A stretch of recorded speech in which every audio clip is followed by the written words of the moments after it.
Hi friends, welcome back to MP super kitchen.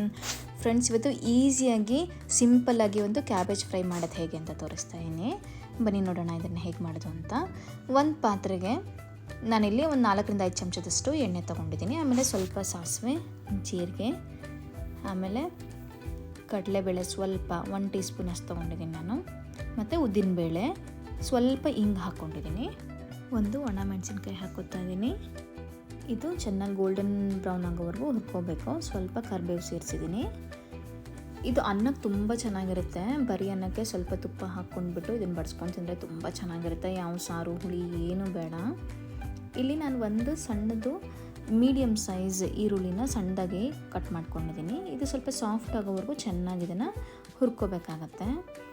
ಸ್ವಲ್ಪ ಹುರ್ಕೊಂಡು ಆದಮೇಲೆ ಇದಕ್ಕೆ ನಾನು ಕ್ಯಾಬೇಜ್ ಹಾಕ್ಕೊಂಡಿದ್ದೀನಿ. ಕ್ಯಾಬೇಜ್ ಕೂಡ ಎಲೆಕೋಸು ಅಂತಾರಲ್ಲ ಅದನ್ನು ಇಲ್ಲಿ ಒಂದು 3 ಕಪ್ನಷ್ಟು ನಾನು ಬಳಸೀನಿ.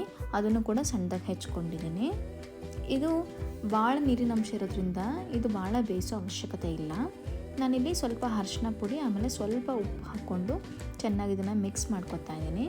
ಇದು ಸ್ವಲ್ಪ ಮೀಡಿಯಮ್ ಟು ಲೋ ಫ್ಲೇಮ್ನಲ್ಲಿ ನೀವು ಇದನ್ನು ಬಿಸಿ ಮಾಡ್ಕೋಬೇಕಾಗತ್ತೆ.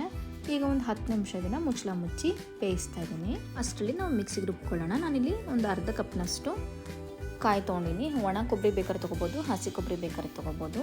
ಒಂದು ಹಸಿಮೆಣಸಿನ್ಕಾಯಿ, ಸ್ವಲ್ಪ ಶುಂಠಿ, ಆಮೇಲೆ 1-2 ಹೆಸಳಿನಷ್ಟು ಬೆಳ್ಳುಳ್ಳಿ ತೊಗೊಂಡಿದ್ದೀನಿ. ಸ್ವಲ್ಪ ಕೊತ್ತಂಬರಿ ಸೊಪ್ಪು ಹಾಕ್ಕೊಂಡು ಇದನ್ನು ತರ್ತರಿಯಾಗಿ ರುಬ್ಕೋಬೇಕು. ತುಂಬ ಪೇಸ್ಟ್ ಮಾಡ್ಕೊಂಡ್ರೆ ಅಷ್ಟು ಚೆನ್ನಾಗಿ ಅನಿಸಲ್ಲ. ನೋಡಿ, ಈ ರೀತಿ ತರ್ತರಿಯಾಗಿ ಮಾಡ್ಕೊಂಡ್ಬಿಟ್ಟು ಈಗ ಒಂದು 10 ನಿಮಿಷ ಆಗಿದೆ ಬೇಯಿಸಿರೋದು. ಕ್ಯಾಬೇಜ್ ಎಲ್ಲ ಸ್ವಲ್ಪ ಬೆಂದಿದೆ. ಇವಾಗ ಇದನ್ನು ಒಂದ್ಸತಿ ಚೆನ್ನಾಗಿ ಮಿಕ್ಸ್ ಮಾಡಿಕೊಂಡು ನಾವು ರುಬ್ಬಿರ್ತೀವಲ್ಲ ಆ ಮಿಕ್ಸ್ಚರ್ನ ನಾವು ಇದಕ್ಕೆ ಹಾಕ್ಕೋಬೇಕಾಗತ್ತೆ. ಹಸಿ ಇದ್ರೂ ಈಗ ನಾವು ಮತ್ತೆ ಮುಚ್ಚಳ ಮುಚ್ಚಿಬಿಟ್ಟು ಸ್ವಲ್ಪ ಬೇಯಿಸ್ತೀವಲ್ಲ, ಕಂಪ್ಲೀಟ್ ಹಸಿ ವಾಸನೆ ಹೋಗುತ್ತೆ ಮಸಾಲೆ. ಅದು ಹಸಿ ಇದೆ ಅಂತಲೂ ಅನಿಸಲ್ಲ ನಾವು ತಿನ್ನೋಬೇಕಾದ್ರೆ. ಕಾಂಬಿನೇಷನ್ ಮಾತ್ರ ತುಂಬ ಚೆನ್ನಾಗಿರುತ್ತೆ. ಇವಾಗ ಒಂದು ಸತಿ ಕ್ಲೀನಾಗಿ ಮಿಕ್ಸ್ ಮಾಡಿಕೊಂಡು ಮತ್ತೆ ಒಂದು 5 ನಿಮಿಷ ಲೋ ಫ್ಲೇಮ್ನಲ್ಲಿ ನಾವು ಇದನ್ನು ಬಿಸಿ ಮಾಡಬೇಕಾಗತ್ತೆ. ಖಾರ ನೋಡಿ ಹಾಕ್ಕೊಳ್ಳಿ ನೀವು.